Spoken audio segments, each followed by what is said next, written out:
Yo, what's good, family? What's up, bro? Chilling. Who am I speaking with? This is Ezekiel, man. Zeus. Where you from, family? From Arlington. Arlington. Right Where we beside at you. right now? Dude, we in Baltimore. We in Baltimore, man. What time is it? Shoot, it's about 5:30 a.m. What's your life like? Shoot, man. It's fast paced, man. It's always I'm always on the go, man. I'm living that fast life right now. Yeah, I'm not even Why? gonna lie. No, because I want to, man. Man, got no excuses. Shoot, just doing my thing, biding a little bit of time. But yeah, I'm about to check out. Yeah, I'm probably not gonna be out here much longer. So, How long have you been out here so far? probably about a month and a half. I came out here for work, and then my truck uh, broke down and got towed. So, kind of just been out here doing my thing. So, yeah. And you say your thing. What is your thing, quote unquote? Shoot, man. Well, I'm working, helping demo houses, trying to find work here and there, and enjoying myself, doing a little bit of partying. So, Party? How do you party? shoot. Um, you know, I don't know. That's why I'm yeah, asking. yeah. Shoot. I mean, I'm just getting down, man. Gentleman never kisses and tells, man. Yeah. We not kissing. We not kissing right now, baby. Oh, Talk about it. shoot, man. I'm just you know what I'm saying. I'm smoking a little this, smoking a little that. You know, I'm just going up and down, man. Anybody who knows something about it, they know what that means. You know, yeah. And how old are you, Zeke? 34. 34. Yeah. How old do you feel? Shoot, I feel like maybe like 24, bro. Yeah. 24. Oh, Sure, bro. 10 years younger. I like that. I Yeah, like that. yeah. I definitely like that. But in the mind, man, I feel maybe like 18, man. Like, yeah, mind's a powerful thing, man. Interesting. Yeah, yeah. Interesting. How old do you think you look? Shoot, probably like 34. 34. Yeah, maybe my beard's a little long and unkept, but yeah, maybe like 30, 35. 35. Something like What's the youngest someone's ever said you looked? um, I think like I get like 20, 28, like maybe in my mid or late 20s. What do you think? You know they say black don't crack, so I'm not even gonna comment. I just leave that to everybody else for real Oh, okay. because yeah, Um, because at the end of the day, and I'm a tell you why I feel the way I okay. feel because at the end of the day, I've seen a lot of black people that are younger than they look, and I've Mm-hmm. seen a lot of black people that are older than they look. So it's always been like kind of hard for me. Personally, it's been hard for me to judge Right. Because looking at some are someone. easy to gauge, and some people are harder to gauge. Because I've seen people that look older that are really young, and obviously vice versa. But like, comment what you think if I look younger or older than 34. Yeah, and smash that like. And you say how old are you exactly? I'm 34. 34. So January if 14th. if I had to look at you and personally at 34, if you told me that, I'll agree, but I could definitely say you look younger. Like if you Oh, told me younger, I'll go with that too. you know Like what? I wouldn't say older. I get card in Virginia. I get carded in every. Well, I think everybody gets carded, but I don't get carded here. So, but I'm a little unkept, but I mean, I clean up well. So, but when I do, you know what I'm saying, I trim my beard. I do look a little younger. But you know what? It's all about how people perceive. You know, everybody has a different perception. So, yeah. Totally agree. Totally Hmm. agree. Totally agree. So, So tell me, what was your childhood like? Do you have siblings? I do. So my mother was in and out of prison. Just just a history, like a family history. Her mother and alcohol and drug abuse, and then her mother alcohol and drug abuse, and so my mother was in and out of prison. And I never met my dad, so I was like in a foster home. You know, just if you've heard of ACEs, an ACEs score, it stands for Adverse Childhood Experiences. So kids get ACEs scores, like you have an ACEs score, and it's involuntary. Like I give my kid the ACEs score that he has. So I have like it's 1 to 10. I had like a 9, without even knowing it. So I think I'm more susceptible to being out here, or like, you know, maybe following in my ancestors' footsteps. And that's just DNA. That's in my DNA. It's not an excuse, but some people have different lives, and some people aren't exposed to this, ever. But I was exposed to it at a young age, and I lived that life, and I was in a foster home my whole life. And after that, I mean, I was probably like in 30 or 40 different foster homes, just living out of a plastic bag or trash bag, and that was kind of rough. But I had all my basic necessities, like my physiological necessities met. But it wasn't like ideal, if you can imagine. I'm sure you can imagine that. So after that, I got into MMA, and I fought for 10 years. I went pro, and I got into a really bad motorcycle accident and had to stop. I met a woman. We had a child together. We were going to get married, but that didn't last, for multiple things. But I had a good job. I lost my job, and I got addicted to pain pills. And after that, like, that ACEs score, like, really stood out, and I just started like chasing drugs and all that stuff. And then I got clean and all that stuff, and got my life back on track, and happened again, man. Like, it's really been my own it's been my own fault. Like, I take accountability, but it is what it is right now. I've lost it and gained it multiple times. This isn't gonna last forever. The only time it's too late is when you're 6 feet in the ground. So this is where I'm at. This is just a chapter in my book. So I know that it's never too late. I'll be all right. It's only too late when you're 6 feet in the ground. So, or you're serving life in prison. But even then, it's not too late. But yeah, man, that's it. So currently, what drugs are you actually using? I'm doing a little bit of dope, a little bit of coke, smoking coke. Yeah, just some slight stuff. Yeah. How are you using these drugs? I'm smoking. I smoke the dope off oil and smoke crack out of a pipe. Yeah. Are you scared of the drugs?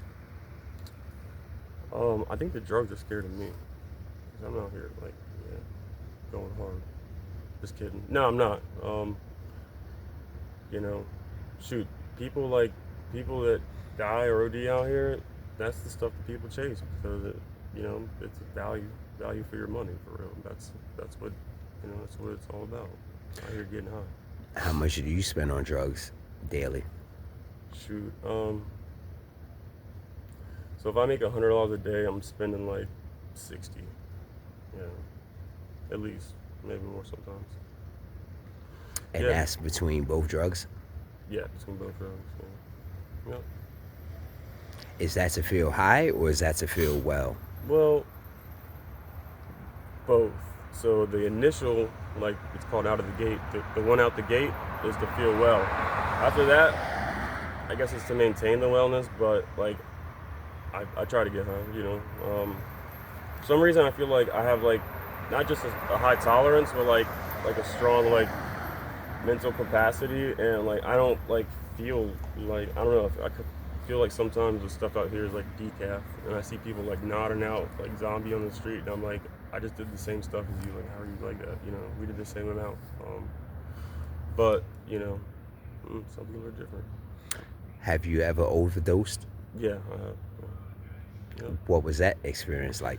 It was me waking up with paramedics standing over me, asking me questions like, "Who's the president? What's the date?" Stuff like that. But I didn't feel anything. There was no like light. There was nothing. There was nothingness. There was just nothing. And I woke up, came to, and there was something. Has it only happened one time since you've been It's using? happened like 3 times. Yeah. And it's been, I guess, the same feeling every time? Yep, same feeling every time. And there was no like, yeah, there was no like outer body experience or anything like that. It was just nothingness. Like I didn't know that I was out. I mean, it was pretty painless. I mean, I think it would be the most like humane way for like a lethal injection. Just because there's nothing, there's no pain, nothing. There's no botched like cocktail of drugs that's gonna like maybe kill you or maybe not kill you and make you feel like or have adverse effects on you or like because I've heard of like things like that. But I think it's like the most humane way to be honest. And that's just me, my opinion. I think it's pretty logical. So if you were to die right now, you would rather die from an overdose than anything else? I would rather, if I had to choose, I would rather die of an overdose than being shot, being hung, drowning, um, falling off a cliff. Yes, like there's nothingness. You feel no pain. You don't even like literally. It's like you don't even know that you're gone. You're just gone. I mean, and it's kind of it's it's real. I mean, it's not. I don't think it's so when you die, you just die, man. Like I don't know. I'm not into all that stuff, dude. You just die, man. It's like your body becomes like the temperature outside, and you just become dust again, what you were made of. So So I know you said you grew up in foster care. yeah, Since you've gotten old enough to understand anything, have you tried to find out who your parents were? actually, so I took a 23andMe, the DNA test, um, and that so people who have also taken that, it links you with people, with your relatives. So I did take that, and it turns out like I'm like 16 different like ethnicities, and there's I mean countless. I could scroll for like 20 minutes on like relatives. They're like different, like third and fourth connected or like disconnected stuff like that, but they're relatives. I connected with a couple of them. So yeah, I have a pretty general understanding of my mom's side, but not so much my dad's side because I really haven't connected with many, and I've tried, I've tried to look up like public records and like vital statistics and arrest record. I mean, I just can't find much. So, you know, Where would your family be located at? I think my father's side of the family would be in Mexico. And your mom? My mom's side, southwestern Virginia for the most part. Like, it's called Pound, like Bristol, Tennessee, Buchanan, Fort Fort Gay, West Virginia, or yeah, Fort Wayne, West Virginia. Um, yeah, they're like Appalachia, the Appalachia region, Tennessee and Virginia. So, What made you want to try drugs the first time you ever tried drugs? um, you know, I think I just wanted. Well, the first drug was marijuana. I just wanted to smoke it because everybody was, my friends were smoking it, and I always seen the older kids smoking it, and not that I was trying to be cool, but I think it had a little bit to do with that.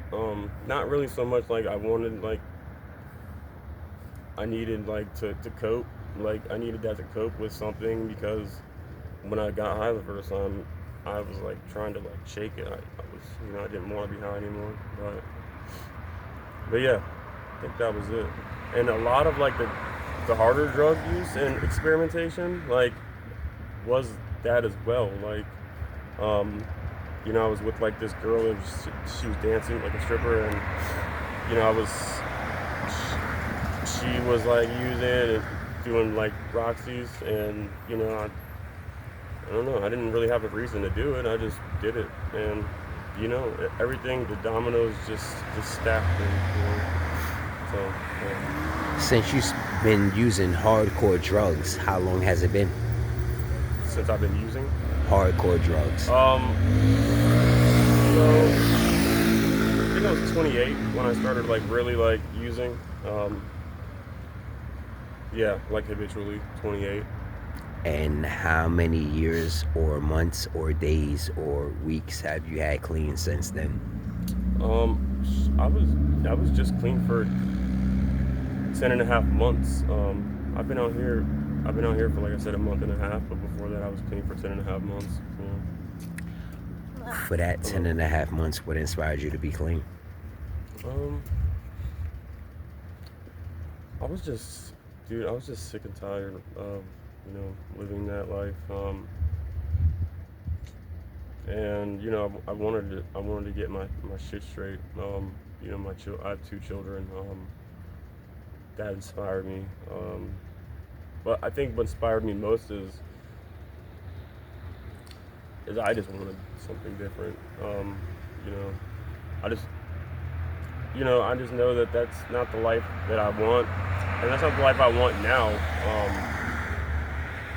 But that's I think that has to be your biggest motivation is yourself. You can't do it for your kids or like your loved ones or like for some facade. It has to be because you want it, or it's not gonna last. And it's easy to like it's easy to lose focus and to lose grip on the steering wheel.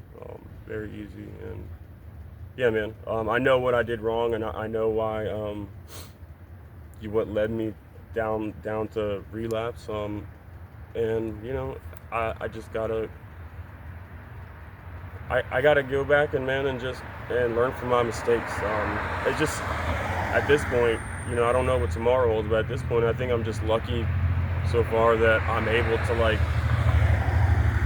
to think like that, to like know that I can learn from my mistakes and try again. Because some people didn't get that opportunity, especially out here. Somebody died this last night. I watched them overdose and they weren't brought back to life. So yeah, it's real. And you never know, man. You never know when your last breath, when you're gonna take your last breath. So yeah, that's it, man. So you actually watched someone pass away last night. Yeah, yeah. How far from where we're at, literally right now? From here to that stop sign, literally. Literally that That main, close. that hydrant right there. Yep, That close. yep, yep.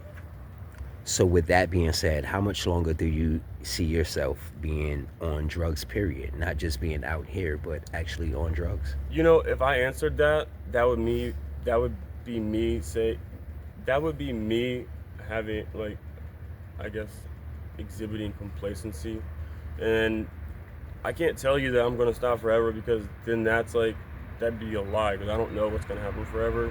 But I know that this is not the life that I wanna live the rest of my life.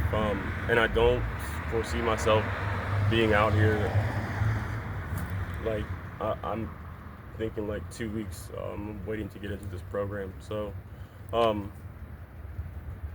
like I said, I don't know what tomorrow's gonna hold. But I know that this isn't the life. This isn't the answer. So, I guess to answer your question, I don't know.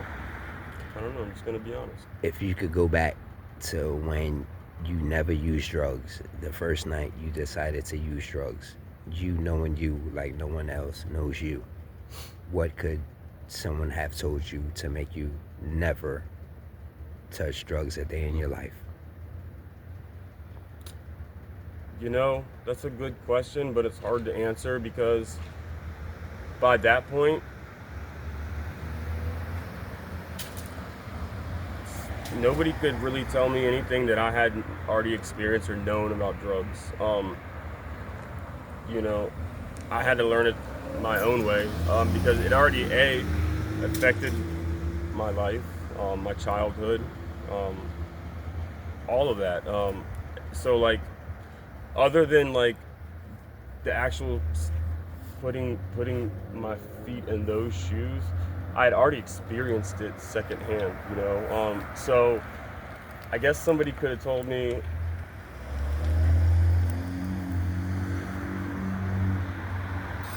I don't know, man. I don't have a good answer. So with that being said, if you could inspire someone to be the best them they could be, what is it you would tell them?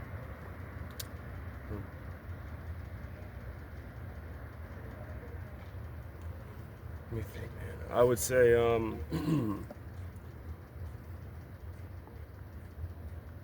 shoot. no matter the card you're dealt or mistakes that you made, um, it's it's never too late. And people are always gonna say what they say, um, but really, it it's easy to stay down, but it takes guts to get back up. So yeah,